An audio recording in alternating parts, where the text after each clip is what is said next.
여러분 주안에 행복하시기 바랍니다. 건강하시기를 축복합니다. 암스테르담 미술관에 있는 그 시몬 엔페로라고 하는 그런 이름의 그림이 있습니다. 저도 이제 그 그림을 자료에서 봤는데 1630년에 루벤스라고 하는 화가가 그린 그림인데 조금 느끼기에 따라서는 외설스럽기도 한데 그 그림의 내용은 이렇습니다. 젊은 여성이 가슴을 다 드러낸 채 고개를 이렇게 돌리고 아주 늙은 빼짝 마른 늙은 남자에게 젖을 물리는 그런 그림이에요. 그래서 어떤 사람들은 그 내용을 잘 모르게 되면 에이, 무슨 그림이 저래 이제 그렇게 보여지는 그런 그림이기도 한데 본래 이 그림의 배경은 그 이제 고대 로마의 사학자였던 그 막시무스라고 하는 사람이 쓴 로마의 자해라고 하는 그런 책이 있습니다. 근데 그 책 글에 나오는 내용을 루벤스가 그림으로 옮긴 그런 그림입니다. 근데 이 젊은 여성의 젖을 먹는 빼짝 마른 나이 많은 남자, 그 남자가 바로 이제 시몬이라고 하는 남자인데 나라의 죄를 짓고 재판을 받아 감옥에 들어갑니다. 감옥에 들어갔는데 그 재판의 판결이 뭔가 하면 이 사람에게 음식을 주지 않아서 굶겨 죽여라. 그게 이제 판결이었습니다. 근데 그 젖을 먹이는 젊은 여자는 베로라고 하는 여성인데 바로 그 시몬의 딸이지요. 딸인데 이제 결혼을 해서 아기를 낳고 이제 아기를 젖을 먹이는 이제 그런 때인데 자기 아버지가 감옥에서 음식을 못 먹고 이제 죽어가는 거예요. 이제 뭐 며칠 더 견딜 수 없는 그런 상황까지 갔을 때 이제 그 딸이 면회를 갑니다. 그리고 자기 아버지에게 젖을 물리죠. 이제 그 장면이 이제 글에 쓰여져 있고 그 루벤스라고 하는 화가가 그림으로 옮긴 겁니다. 자, 그것을 이제 알게 되어진 재판관이 감명을 받아가지고 그 시몬이라고 하는 사람을 이제 방면하게 되죠. 그래서 살게 되었다고 하는 그런 내용입니다. 자, 우리가 십계명을 다 외우고 있습니까? 한번 시험 한번 봅시다. 제1계명은 이럴 때 슬쩍 기지 입만 뻥긋뻥긋하면 너무 이제 묻어가는 거 아시죠? 나와의 다른 신을 내게 있게 하지 마라. 2계명은 너를 위하여 새긴 우상을 만들지 말고 거기 절하여 섬기지 말라. 그냥 뻥긋뻥긋 하세요. 그럼 제가 속아요. 3계명은 하나님의 이름을 망령되이 일컫지 말라. 4계명은 안식일을 기억하여 거룩하게 지키라. 5계명은 내 부모를 공경하라. 6계명은 살인하지 말아라. 7계명은 간음하지 말아라. 8계명은 도둑질하지 말아라. 9계명은 거짓 증거하지 말아라. 마지막 10번째 탐내지 말아라. 자, 그래서 이 10계명을 두 가지 내용으로 나누면 1부터 4계명은 하나님을 사랑하라는 계명이고 그 다음에 5부터 마지막 10번째까지는 이웃을 사랑하라는 계명인데 그 계명, 이웃사랑의 첫 계명이 부모를 공경하라는 거예요. 그러니까 어떻게 보게 되면 하나님 사랑과 이웃 사랑을 연결해 주는 계명이 5계명이고 그 5계명의 입장에서 보게 되면 우리가 하나님을 사랑하는 마음으로 부모를 사랑하라는 말씀이고 또 부모를 사랑하고 섬기는 게 이웃 사랑의 첫걸음이다. 이렇게 볼 수가 있죠. 어떠세요? 부모님 잘 섬깁니까? 다 조용하네요. 조용할 수밖에 없겠죠. 여러분도 그렇고 저도 그렇습니다. 자, 오늘 우리가 읽은 이 본문의 말씀은 이 가정의 소중함을 깨우치는 그런 말씀이 되어집니다. 가정이 아주 소중하죠. 우리가 사회적으로 상당히 자기 성취를 이룬 사람들이라고 할지라도 이 가정이 무너지거나 가정이 문제가 생기면 그 모든 게 허망하게 됩니다. 인생에서 가정이 가장 소중한데 창세기 2장에 보게 되면 하나님께서 만물을 창조하시고 그리고 가정을 만드셨어요. 아담을 지으시고 아담을 이와에 돕는 배필 하와를 만드시고 그들을 통해서 가정을 만드셨어요. 그리고 하나님이 그들을 보시면서 기뻐하시고 복을 주셨어요. 그 말씀은 하나님 앞에서 가정이라고 하는 게 얼마나 소중한가. 하나님이 이 땅에 하나님의 뜻을 이루어 가시려고 할 때 하나님의 계획은 가정을 통해서 하나님의 뜻을 이루기를 원하셨다 하는 거지요. 또 예수님이 그리스도의 공생애를 시작하실 때 요한복음 2장 1절에 보게 되면 제일 먼저 하신 일이 뭐냐? 갈릴리 가나에 어느 혼인집에 청함을 받고 그 집이 잔치 도중에 포도주가 떨어져서 난감하게 되어집니다. 그때 예수님이 그 혼인집을 복주시죠. 그래서 물로 포도주를 만들어 그 집의 곤경을 피하게 해주시고 혼인집을 복주심으로 주님의 공생애가 시작이 됩니다. 자, 우리 주님의 입장에서도 봐도 가정의 소중함을 우리에게 깨닫게 합니다. 가정이라고 하는 건 그릇이거든요. 무슨 그릇이냐? 하나님의 복을 담는 그릇입니다. 아멘. 그러니까 가정이 찌그러지면 안 되겠죠. 누가 찌그러진 그릇에다가 좋은 거 담으려고 하겠어요? 또 어떤 가정은 구멍이 뻥뻥 뚫어져가지고 거기다 물 담으면 샌단 말이죠. 가정이 그러면 안 되겠죠. 또 어떤 그릇은 너무 더러워. 거기에도 좋은 거 담겠어요? 우리 가정이 하나님의 복을 담는 그릇이라면 그 그릇이 온전해야 합니다. 건강해야 합니다. 하나님 보시기에 좋아야 합니다. 그래야 하나님의 복이 담겨지는 그런 그릇이 될 수가 있다는 것입니다. 자, 그런데 하나님이 기뻐하시는 가정은 그 복된 가정의 원리가 있어요. 오늘 성경 그것을 우리에게 깨닫게 합니다. 여러분, 3절에 보게 되면 이렇게 말씀을 합니다. 이로써 내가 잘되고 땅에서 장수하리라. 내가 잘되고 장수하리라. 하나님이 복을 주신다 그 말이에요. 그러면 우리 가정은 하나님이 복을 주시는 그런 가정이 되어야 한다 하는 뜻이고, 하나님이 복을 주시는 가정은 어떤 가정이냐? 하나님의 원리를 따라서 이루어지는 가정이래야 된다는 거죠. 하나님께서 가정의 원리를 만들어 주셨거든요. 그런데 인간이 범죄하고 타락합니다. 그 타락하는 이유가 뭡니까? 왜 하와가 타락합니까? 왜 아담이 타락합니까? 하나님의 원리대로 하나님의 원리를 따라서 가정을 이끌어가야 하는데 그들이 하나님의 원리를 따르지 아니하기 때문에 타락하게 되는 거고, 그래서 그 가정이 하나님의 복된 가정이 되지 못하죠. 하나님이 기뻐하는 가정이 되지 못합니다. 오늘도 마찬가지예요. 가정은 하나님의 원리를 따라 만들어져야 하나님이 기뻐하시고 복을 담는데, 많은 가정이 하나님의 원리를 따르기보다 세상의 원리를 따릅니다. 이 세상의 풍조를 따라서 가정을 만들어가기 때문에 하나님이 기뻐하는 가정이 될 수가 없는 거죠. 여러분, 고린도전서 10장 31절을 우리가 잘 아는 말씀이죠. 너희가 먹든지 마시든지 무엇을 하든지 다 하나님의 영광을 위해서 하라.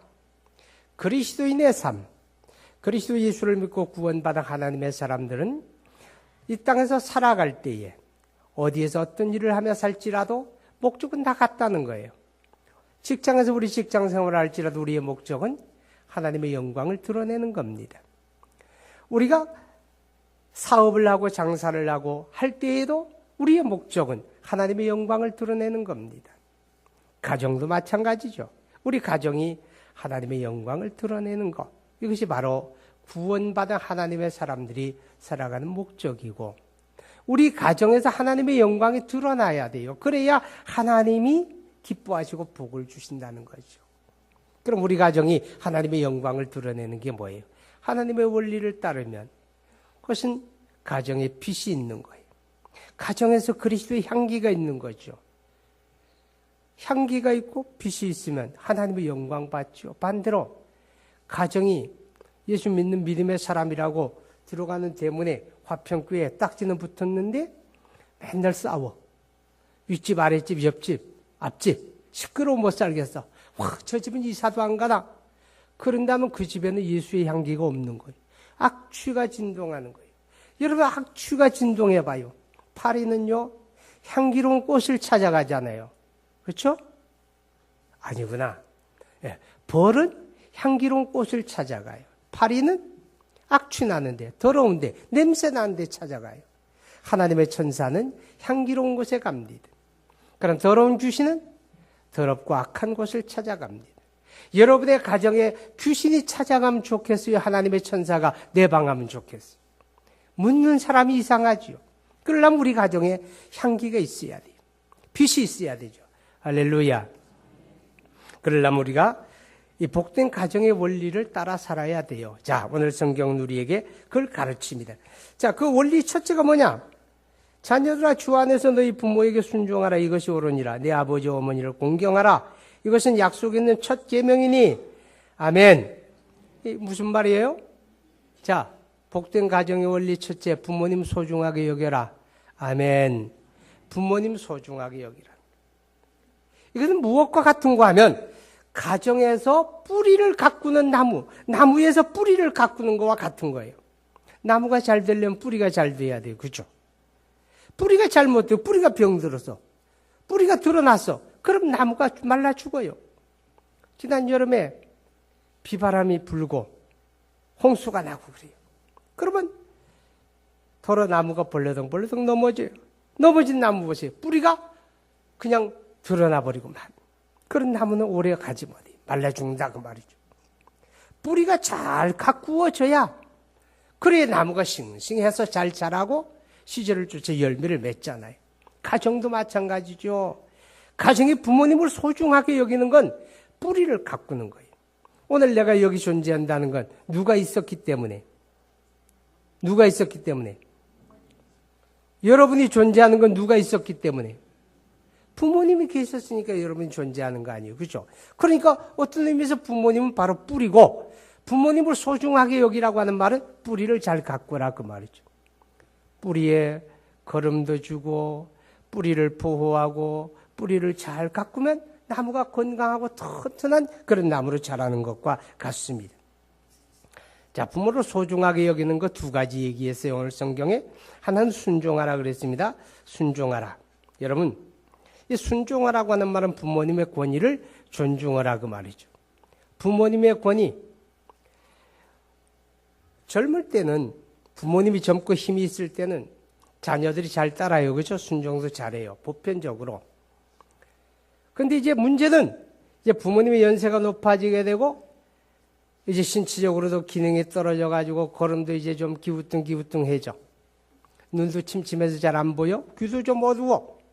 그리고 경제적인 능력이 없어져. 자, 그러게 되면 자녀들이 힘없다고 해서 부모님을 무시하는 경우가 더러더러 나타나고 있다 그 말이죠. 그래서는 안 된다 그 말이에요. 힘이 없고 능력이 없어도 부모님은 부모님으로서의 권위를 자녀는 존중해야 된다는 거죠. 그게 순종하라는 말의 의미지요. 여러분의 가정을 한번 들여다볼까요? 이제 어린아이들 밥상에 앉았어요. 할아버지 할머니. 아니 이것도 참 어려워. 왜냐하면 여기에 계신 어르신들 가운데 자녀들과 함께 사는 어르신은 1%밖에 안 돼. 1%. 99%는 어르신들끼리 사시잖아요. 아니면 독거노인으로 사시든지.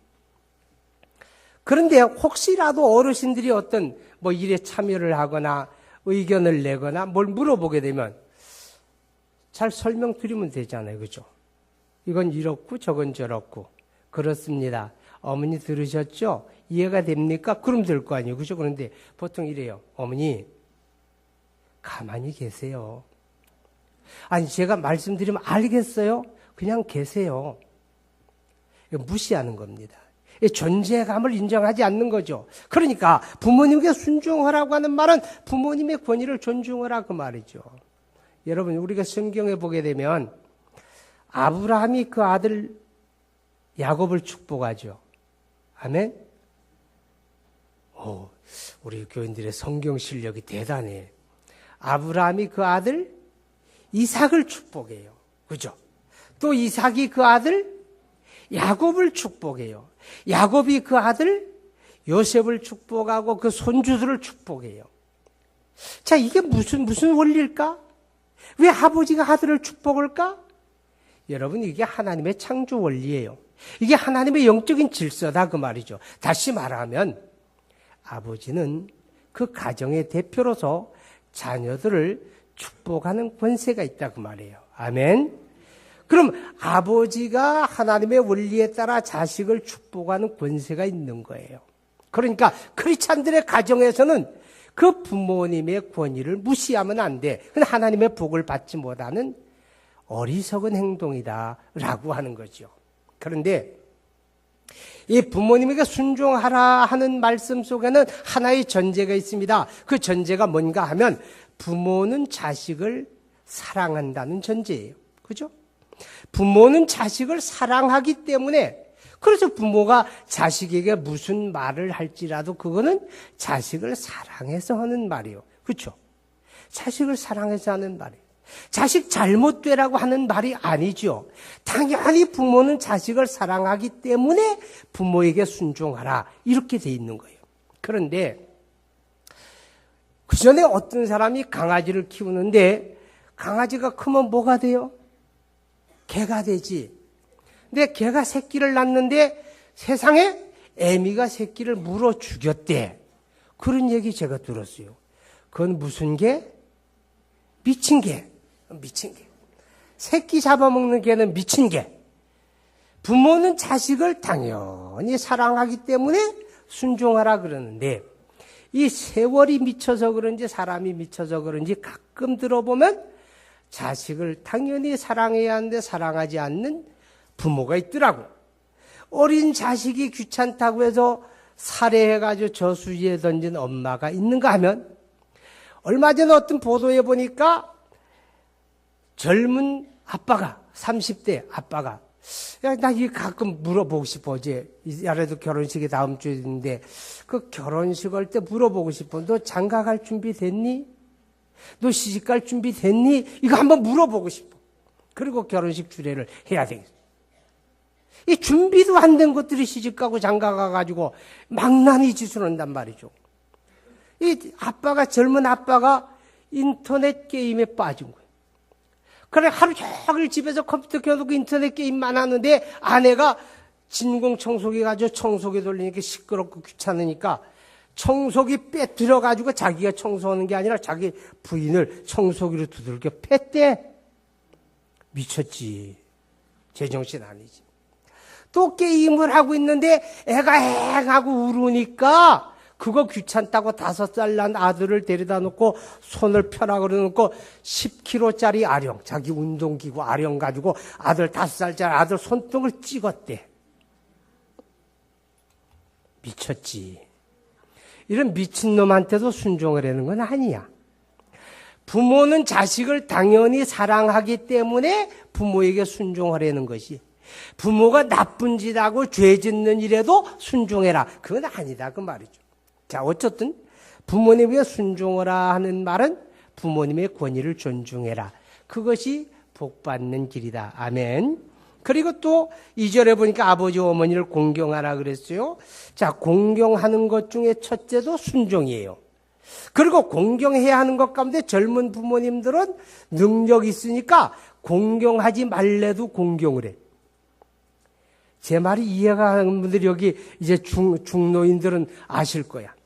내가 현직에 있고 내가 경제 활동을 하고 힘이 있으면 자녀들이 붙지 말래도 붙을까 안 붙을까?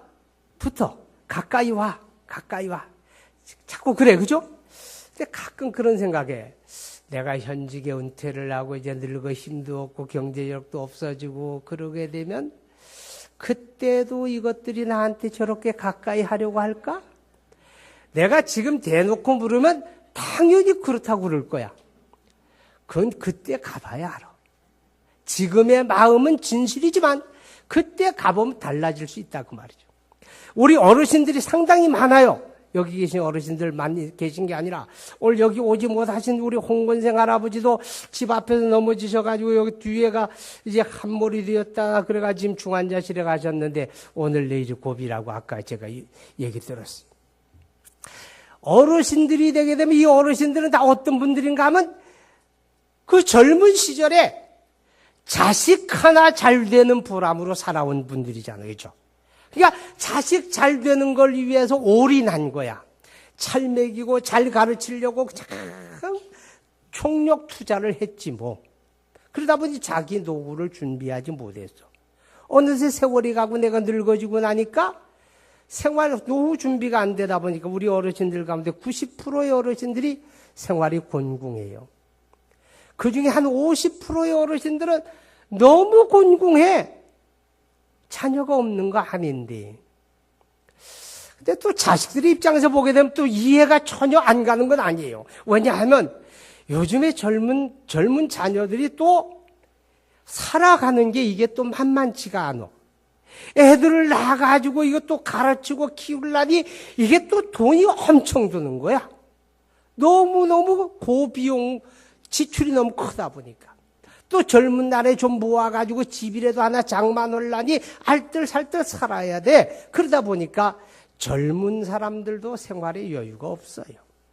여유가 없다 보니까 우선순위를 부모님에게 둘 수도 없고 그러다 보니까 부모님을 외면하고 때로는 빈궁한 살림에 방치하는 그런 경우도 없지 않아 있더라 하는 겁니다. 자, 그럼에도 불구하고 부모님들의 곤궁한 생활을 방치하지는 말아야죠. 함께 나누어 함께 먹고 사는 게 그게 바로 부모를 공경하는 겁니다. 저 가끔 그런 생각이에요.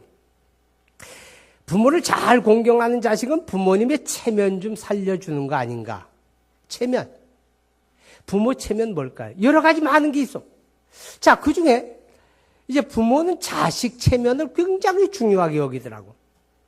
연세 많은 어르신들을 모시고서 제주도를 갔어요. 제주도 가가지고 어머니 좋은 구경시켜드릴 때 갑시다. 그 비행기 태워가지고 가니까 와 우리 아들 효자다 우리 며느리 최고다 나를 이렇게 비행기 태워가 제주도 구경도 시켜주는 거기까진 좋았는데 가서 조금 구경하다가 버리고 와버렸어. 집에 올 수가 없잖아. 버려진 거야. 자, 그랬을 때 이제 경찰서에서 데려다가 조사를 해요. 이름이 뭐예요, 할머니? 전화번호 아세요? 아들이나 딸 있어요? 있으면 이름 좀 대보세요. 살던 집은 어디세요? 주소는 알 거 아니에요. 어디서 왔어요? 입 딱 다물어버려. 두 가지 원인이라고 해요. 하나는 분노. 자식이 어떻게 나한테 이럴 수가 있을까? 그 분노한 마음 때문에 입을 다문다고 그래요. 그리고 또 한 가지는 그럼에도 불구하고 자식을 배려하는 거야. 그 자식들이 오죽했으면 내가 얼마나 부담이 했으면 이렇게까지 했을까? 내가 만에 하나라도 자식 이름을 댄다면 자식을 알려준다면 그 자식이 사회적으로 매장이 될 텐데 텔레비전에 나올 텐데 신문에 보도될 텐데 그래서는 안 되지 않는가? 자식을 망신시킬 수는 없다고 생각을 해서 자기가 버림을 받았으면서도 입을 다물어버리고 아예 말을 하지 않는 그런 부모들이 있다고 그래요.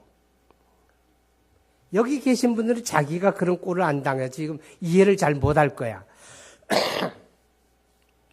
이렇게 이제 부모는 끝까지 자식의 체면 지켜주는데 자식들은 부모 체면 참 안 살려주더라고. 우리 교회에서 주요 직원, 권사, 집사, 장로 그러게 되면 본래 자식들은요 다 그 교회를 나와야 돼요. 불가피한 경우가 왜 없겠어요, 그죠? 사람이 살다 보면. 그리고 현대사회라고 하는 게 너무 복잡하다 보니까 분명히 불가피한 이유가 있어요. 그렇지만 웬만하면 부모 체면 좀 살려주세요. 아니 부모가 화평교회 주요 직원인데 자식들이 교회를 안 나와 다른 교회를 나가. 그럼 그 부모가 어떻게 말이 서겠고 어떻게 면이 서겠고 안 되잖아요. 아무리 그 입으로 백날 좋은 얘기해봐도 교인들이 안 따르잖아요. 그러니까 부모 공경하는 것 가운데 하나가 뭐냐? 부모님 체면 세워주는 것도 자식이 공경하는 거다 하는 거지요. 자, 여러분, 우리 가정이 하나님의 복을 담기 위해서 하나님의 원리를 따라 가정을 만들어야 돼요. 그 중에 하나가 부모를 소중하게 여기라 하는 겁니다. 자, 그 다음에 두 번째가 뭐냐? 두 번째는 4절에 또 아비들아 너희 자녀를 노엽게 하지 말고 오직 주의 교훈과 훈계로 양육하라 그랬어요. 야, 자식 잘 가르쳐 키워라 그 말이에요. 이거는 가지를 가꾸는 거예요. 부모를 소중히 여기는 건 나무의 뿌리를 가꾸는 거라면 자녀를 바르게 키우는 건 가지를 잘 가꾸는 거예요.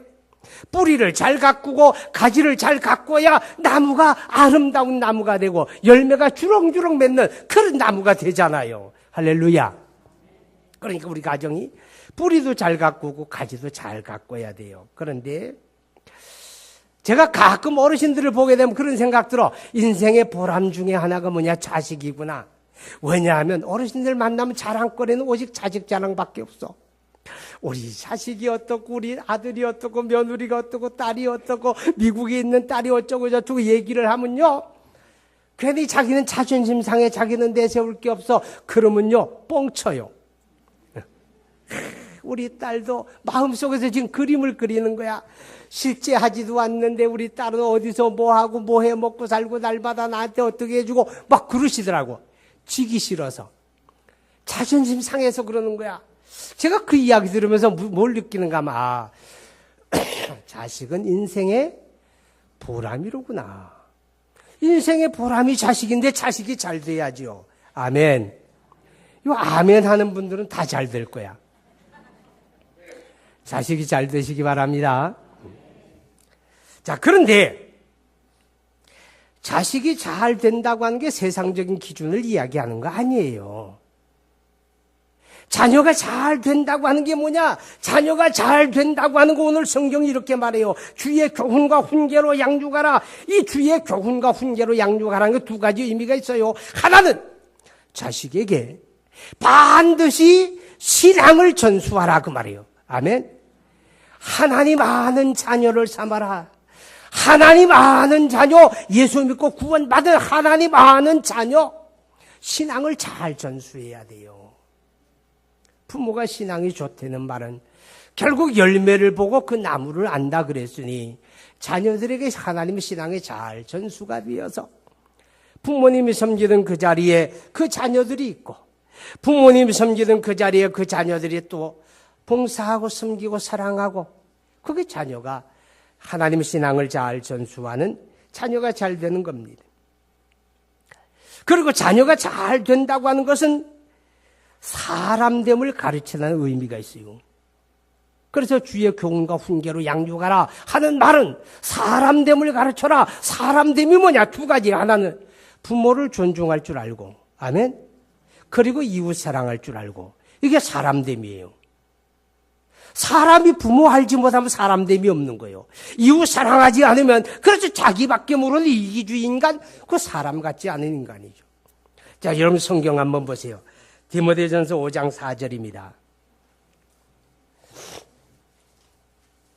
디모데전서 5장 4절 시작. 만일 어떤 과부에게 자녀나 손자들이 있거든 그들로 먼저 자기 집에서 효를 행하여 부모에게 보답하기를 배우게 하라. 이것이 하나님 앞에 받으실 만한 것이니. 가정에서 효를 가르치라는 거예요. 이것이 하나님 앞에 향기로운 것이다. 이것이 하나님 앞에 가치 있는 것이다. 그러니까 사람됨이라고 하는 건 부모 존중할 줄 알고 이웃 사랑하는 거예요. 깨달아지면 아멘합니다. 자, 여러분. 근데 문제는 뭐예요? 문제는 그렇게 안 가르치는 부모가 있을까? 사실은 있어요. 지금은 교육을 다 학교에다 맡겨요. 여기 선생님들이 계시면 용서하고 들으세요. 학교 교육이란 건 사람됨을 가르치는 교육이라고 보기 어렵지요. 그렇다고 해서 너 사람 되지 말아라 그렇게 가르치는 건 아니에요. 근데 학교 교육의 목적은 오직 상급받고 지나가는 거잖아요. 그래서 성적 올리는 거잖아요. 그러니까 성적을 올리는 데만 주안점이 있으니까 사람됨을 가르치는 데는 한계가 있어요. 그럼 사람됨을 어디서 가르치느냐? 가정에서 부모가 가르쳐야 돼요. 아멘. 사람됨은 부모가 가르치는 게, 그게 바로 유대인의 교육의 근간이다. 그렇게 이야기를 합니다. 자, 그런데 가르치는데 어떻게 가르치느냐? 오늘 성경에 보니까 아비들아 너희 자녀를 노엽게 하지 말고 그랬습니다. 이 노엽게 하지 않는다고 하는 게 두 가지 의미인데, 첫째는 말로만 가르치지 말아라 그 말이에요. 모범을 통해서 가르쳐라. 여러분, 최고의 교육 방법은 시범을 보이는 겁니다. 그렇죠? 시범을 보이는 거예요.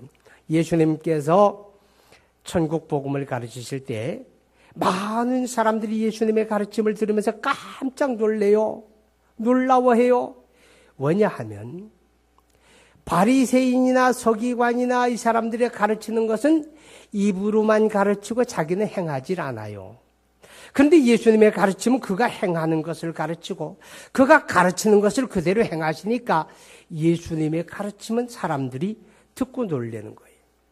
여러분, 최고의 가르침은 시범입니다. 내가 앞장서서 보여주는 거예요. 만에 하나라도 집에서 아버지가 술을 마시면서 중학교 다니는 아들놈이 아버지 술병 가지고 슬쩍 훔쳐서 마셨어. 자, 이놈아! 술 마시지 마 그러면 그게 말이 안 되잖아요. 그죠? 아니, 그렇게 마셔서 안 되는 거라면 아버지가 마시지 말아야죠. 근데 아버지는 마시면서 너는 마시지 마. 그건 안 된다 그 말이죠. 그게 시범을 통한 교육을 말하는 거예요. 나는 하면서 너 하지 마 그러니까 자식들이 노여워하는 거잖아요. 그 다음에 자녀를 노엽게 하지 말고 하는 말은 이 교육의 방법에 관한 겁니다. 교육의 방법에 관한 건데, 아이들 키우다 보면 아이들이 부모 뜻대로 그렇게 말 잘 듣고 시키는 대로 하는 자녀가 있어요? 그런 자식은 세상에 하나도 없어요. 다 어느 정도는 서로 뭔가 다르기 때문에 다름에서 오는 차이가 있는 거예요. 또 성장하기 때문에 성장하는 과정 속에 나타나는 특성들이 다 있는 거잖아요. 그래서 자녀를 훈계하라고 하는 말은 때로는 회초리를 들으라 그 말이에요. 잘못된 일에 대해서 분명하게 꾸지람을 해라. 그게 훈계라는 말에 담겨져 있는 거예요. 잘못된 일을 꾸지람하고 잘못된 일에 대해서 때로 회초리를 들어라. 그런데 그 아이가 무엇이 잘못되었는지 본인이 납득할 수 있도록 설명하고 얘기하라는 거예요. 그래서 본인이 내가 이거 잘못했구나 충분히 납득한 다음에 꾸지람을 하고 채찍을 들면 그를 잘 받아들이는 거예요. 약이 되는 거예요. 그런데 내 이놈! 내 죄를 내가 알렸다. 그리고 두들기기부터 하면 어린아이들 마음속에 반감이 생기죠. 저항심이 생기죠. 상처가 되죠.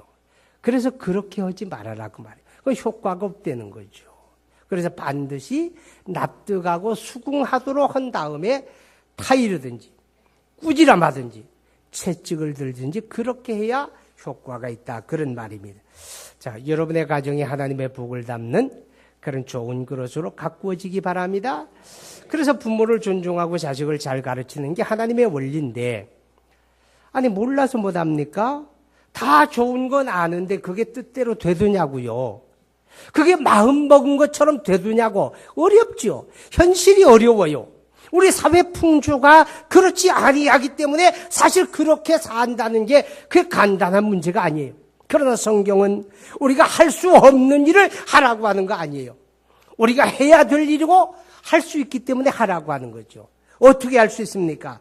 오늘 성경에 이렇게 말합니다. 주 안에서, 자녀들아 주 안에서, 이 주 안에서라고 하는 말이 중요해요. 이게 뭐냐? 주님을 믿는 믿음으로 하라는 겁니다.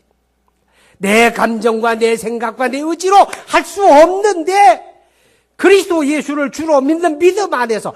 여러분, 믿음이 뭐예요? 믿음은 순종하는 걸 말하는 거예요. 아멘.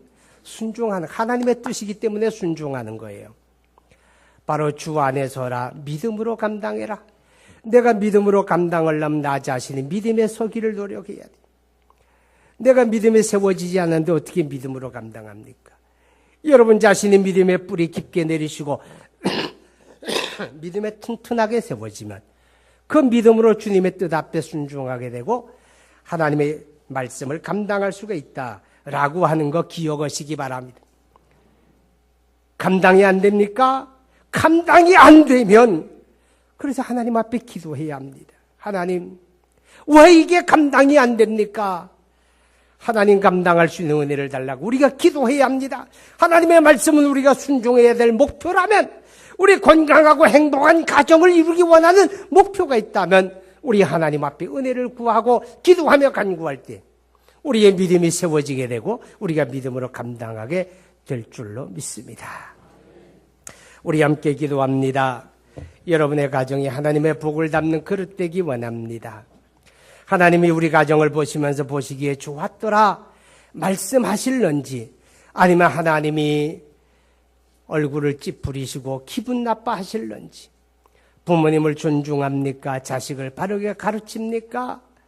여러분, 뿌리를 잘 가꾸고 가지를 잘 가꾸어야 합니다. 우리 함께 기도합시다. 거룩하신 아버지 하나님, 하나님의 은혜와 사랑을 감사합니다. 오늘 어버이 주일에 우리가 하나님의 거룩한 말씀을 상고하면서 하나님은 우리 가정을 통하여 거룩한 뜻을 이루기를 원하시고 우리 가정에 복 주시기를 원하시는데, 우리의 가정을 돌이켜보면 우리 하나님 보실 때에 정말 보시기에 좋았더라 말씀하실 수 있을런지 하나님, 우리가 반성하며 회개하지 않을 수가 없습니다. 하나님이여, 기도하고 간구하는 것은 사랑하는 가정에 부모님을 존중하는 마음이 있고 자녀들을 잘 가르쳐 양육하며, 그래서 가정의 뿌리를 가꾸고 가정의 가지를 잘 가꾸어서 참으로 가정의 튼실한 나무처럼 자라며 풍성한 열매를 맺는, 우리 하나님이 기뻐하시고 복을 주는 그런 가정으로 세워져 가기를 간절히 원합니다. 하나님, 우리가 알면서도 감당하지 못할 때 많습니다. 주 안에서 하라고 했습니다. 아버지, 우리가 믿음으로 감당하기 원합니다. 주님의 뜻이기에 순종하기 원합니다.